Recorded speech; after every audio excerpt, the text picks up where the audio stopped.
টেল মাখাই, মানে নিজের বাচ্চা কাচ্চার মতো যত্ন করি গরুটারে। কই তাই শুনি বেশ, আমি গেলে আমি লাফাও না, কিছু করে না, কিন্তু ওর বাবা গেলে একটু ছটপট করে, মানে গা ডলাবো পা ডলাবো কিছু বলে না।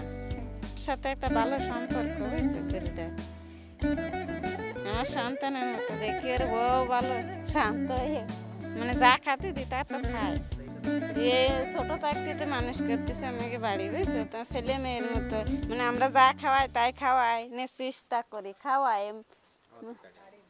বাড়ি ঘাস বিছালি এমনি কোনো কেমিক্যাল টেল খাওয়াইনি আমরা, এখনো খাওয়াইনি। লাগবে না কি কিরম খারাপ লাগবে না, তা আমিও করতে পারবো না। বিক্রি করার সময় আমার কামতে হবে না, মানে ছোট কালের তো মানুষ করতেছি।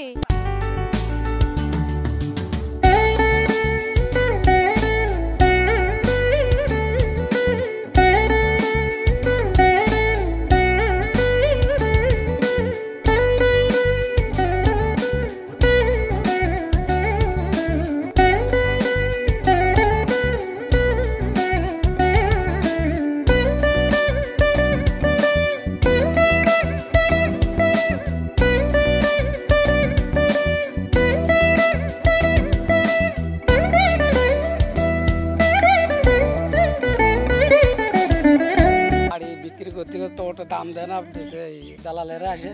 এই বড় গরু বাজারে নিতে গেলেও সমস্যা, আর বাজারে না গেলে হয় না। যাতে করে আমরা বাজারে বাড়ি থেকে বেচতে গেলে তো প্রায় ভালো হয়, বাজারে বেচা যায় না, বিদায় আমরা বেশি নিয়ে যেতে হয় মার্কেটে নিয়ে যেয়ে নিজের রিক্স হয়ে যায়, তবু নিয়ে যেতে হয়। বাড়িতে বেশি খাদ্য খাবার যে এই 8টা বিকেল 7টা যে কোনো গরু খাবার কিনতে গেলে 60 টাকা নিচে কোনো কেজি নেই, 60 থেকে 65 টাকা 70 টাকা এর খাবার ডেলি লাগে। 300 থেকে 400 টাকা 500 টাকা খাওয়ার লাগে প্রতিদিন। দেখার জন্য একটা লোক লাগে, তারও একটা বেতন আছে, নিজে পরিশ্রম করতে মাঝে মাঝে, এতে করে ঠিক মতো আমার ন্যায্য মূল্য হয়নি। শুধু পুষ্টা নিজের বাড়ির গরু, এই জন্যই 100 টাকা বাজায় আমাকে এটাই।